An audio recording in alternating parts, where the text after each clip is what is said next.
I'm here at Shoreham Airport in Sussex to talk to Liz Coward about her new book, Blood and Bandages. This is a beautiful Art Deco location, and it seems quite a fitting vintage location for us to meet. Tell us something about the book. The book is really the story of William Earl, who was a nursing orderly in the Royal Army Medical Corps during the Second World War. He was called up in 1940, and it's a story of his journey right the way through the North African campaign and also the Italian campaign. And what made you write the book? William, principally. I had no intention of writing a book when I first met William. I was really interviewing him for my blog, but the first time we met, he had this great passion about his World War II experiences, and he was so willing to speak. It was almost as though I'd lifted the lid off and this Jack-in-the-Box came out, and I was intrigued by his story from the word go, and I realised that there was a book here. It was way beyond a blog. When I first read the book, I found it quite, well, a very moving account, almost a love story. Was that intentional? No, not at first. But it became obvious very early on that he was deeply in love with his first wife, and that he was always looking back to England and always wanting to get back to Mary. So to tell a story without the love interest would have only been to show half of William. So it had to be included. Yeah. And there's aspects of William's story that aren't fully disclosed and we can only guess at. Was William quite open about his experiences? He was. The more we got to know each other, the more open he became, because there then became mutual trust between us. The bit about Mary Way, there is secrecy around Mary's story. I probed as far as I could, but then in the end, he sort of said quite bluntly, look Liz, I promised never to disclose this story, and I won't. And I respected him for that. And how long did it take you to write this? Oh, forever. It took, I think, 7 years in total from the first time we met to it's actually coming out now. Gosh, and I guess you would have found some surprises along the way. What is there anything that shocked or surprised you as you researched the book? I knew nothing about the Italian campaign, so a lot of things shocked me. For example, the way that egos can get involved and send people off in the wrong direction. The huge loss of life in some of the battles. Also, what surprised me was my own attitude towards the men that I was reading about. These are complete strangers to me, but the more I read about them, the more I have feelings for them. And I remember crying when I discovered the grave of Private Musto, who's mentioned in the book. I was searching for him. I know he had died, and I checked the nearest cemetery, and Feedwell Cemetery. There was his name, and it was like, so that shocked me. What were the biggest challenges when you were writing? Controlling the information. The more you research, the more you try and pack into your book, because everything becomes incredibly interesting, and it's very difficult then to lose the main thread of the story, which is William. So that was the hardest thing. How much context goes in and how much is left out. Who do you think the book will appeal to? I think it will appeal to everyone, to be honest, because you have got this love story, and love stories have appealed to everyone. It will appeal to those that are interested in social history, because it's very much sort of the romance, particularly with Bill and Mary at the beginning, and then at the end when he returns home. So I think it'll appeal to those people. Obviously anyone with an interest in World War II and military history and military medicine as well. But I think it's, because of the love story, I think it's got universal appeal. And how is Bill? I mean, it's fantastic that... how old is he now? 101. 101 and 102 this year? 12th of May. Gosh. Is he pleased with the book? Absolutely delighted. He never thought, because it took so long, he never thought that he would hold the book in his hand. So when we opened the package, there were 2 copies, one for me, one for Bill. He was just holding it going, the book, this is the book. And for about 3 minutes, that's all he could say. Fantastic. Perhaps you could go through the book and tell us a bit about the various chapters and describe as we go along. Right, we've got 10 chapters here. The early years, and that's basically Bill's early life, and then called up, that's when he's actually joined up to join the Royal Line Medical Corps. And I think that's interesting. Well, all of it's interesting, but what sticks out then is that he thought it was an easy ticket when he was called up to join the Royal Line Medical Corps, because he assumed that he wasn't going to be involved anywhere near the action. And then he suddenly started realising as he was training that actually we're going to be in the thick of it.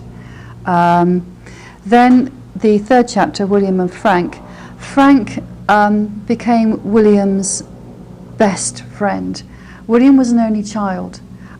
He did play with his cousins when he was younger, but you have the sense that until Frank came along, he was quite a lonely man. So the William and Frank chapter is really when they get close and they form this close bond and they become inseparable. And then in Feederville, which is chapter 4, is when they actually go into action. And that's when you get the difference between training and what it's like actually to be under fire. And then you start getting the reality of war kicking in within Feederville. So we actually start finding out what William was doing and what he was seeing and what he had to get used to. And then in Feederville goes on to the invasion of Italy, and you have that one telling comment of after in Feederville we were battle hardened, so we thought we could face anything. And then of course came Italy. And Italy was a completely different ball game. And Feederville was very much a tank battle because of the landscape they were going through. Italy, you're going through mountains and rivers, and it's hand-to-hand infantry-led fighting. So it's much more visceral, it's much more brutal, and it's absolutely close up. And then we move on to, so that deals with the invasion in Salerno. William was one of the first to go in. He went in 25 minutes after the initial assault troops went in. So you have him winding his way up past Naples.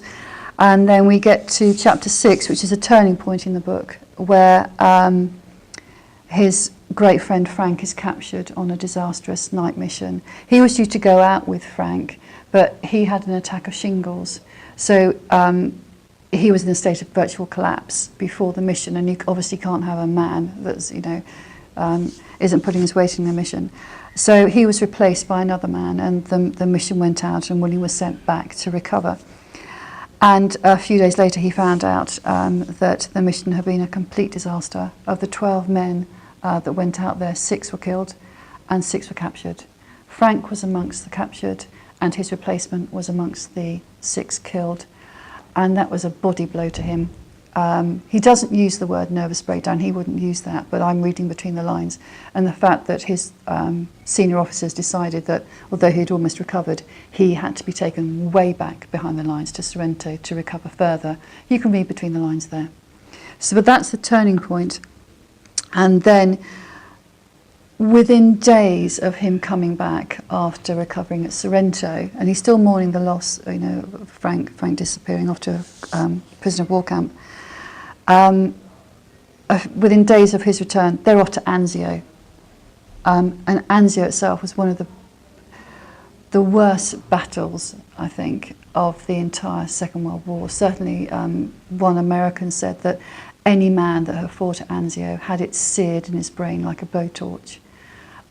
So that was an horrendous period. And then they get out of Anzio after a very short time, because the division was decimated. The losses were horrendous at Anzio. And then they're now taken out of the line and relaxing in Egypt because they have to be reinforced and retrained and re-equipped. But now William has now had the experience of losing Frank. He's had the experience of Anzio, which knocked everybody off kilter. He says that we were never the same after Anzio. And now they're in Egypt, and he's sort of at a loss, really. His best friend has gone. He's carrying the memory of Anzio, and he doesn't quite know where he fits. So what he does, he gets in with some friends that he met when he was initially training, who don't see life in the way that he saw it. They're much more women smoking wine, that sort of thing, and he was a much more modest man. But he starts getting in with them because he doesn't want to be on his own. And he has some fun with that. He does have some fun with that. But you can see he's not comfortable. and he does things that, you know, he lets himself down. And then, after coming back from Egypt, they return to Rome, and then they go up to the Gothic Line. And the Gothic Line was the ultimate defensive position that guarded the southern Italy, really. And the fighting on the Gothic Line was as bad, as on some occasions worse, than at Anzio. Because at Anzio they were enclosed, and you had all the artillery raining down on them. On the Gothic Line, the only difference that I can see is that they were able to move, but the amount of artillery that was raining down on them in some cases was worse than at Anzio. And the difficulty is that the battalion that William worked with, one of the battalions within the division, was, when it advanced through the Gothic Line, its flank was always open to the German attack. So that battalion was decimated when it went through the Gothic Line. And it's here that Bill's had enough. He's absolutely had enough of war, and his worst memories are there, with the dying tents and with going into the minefield. And then war ends. So war ends in May, and then he gets a compassionate posting back to the UK because something has happened to Mary at home, which he never discloses. But he gets a compassionate posting back, and then he has to go back home. And he's now been away for 3 years, and he goes back to the wife that he still adores, and their young son. But when he left, he was a newborn, and when he returns, he's almost 4. The son, of course, doesn't recognise the father. Mary recognises William, but their experiences have been so different now. And William, when he comes back, there's a total disconnect. He comes back, and this is what surprised me when I interviewed him. He came back almost forgetting that he was married, because the letters that he wrote back home were as if he was courting Mary again. And he comes back and he suddenly realises he's been married for years. He's got a son that's now 4, and they've got a home that he's meant to live in with his wife. When he had left, they'd only just got married, so as far as he was concerned, he was still the girlfriend. The child was a newborn that he never saw, really, and he always lived with his mum. So he's got to adapt to all of that.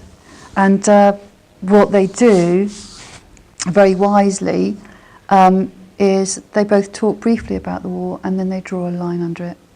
And they say whatever happened or didn't happen during the war, that's finished. And now we start our future. And that's where the book ends. So this is a very personal account, not just of the military side, but of the home life as well. Yes. Yeah.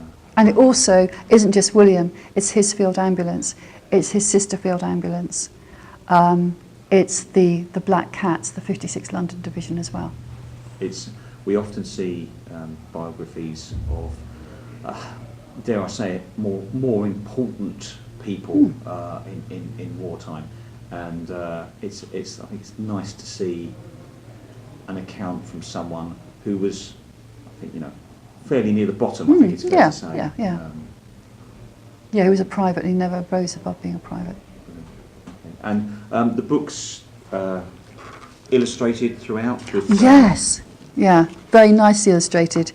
And the nice thing is what the publisher has done here is he obviously knows the text extremely well. So the position of the photographs is really good. And there's one thing that he's done which is wonderful, where we've got the D-Day Dodgers. There's a chapter called the D-Day Dodgers, and that was the nickname that the men that in Italy got, most unjustly.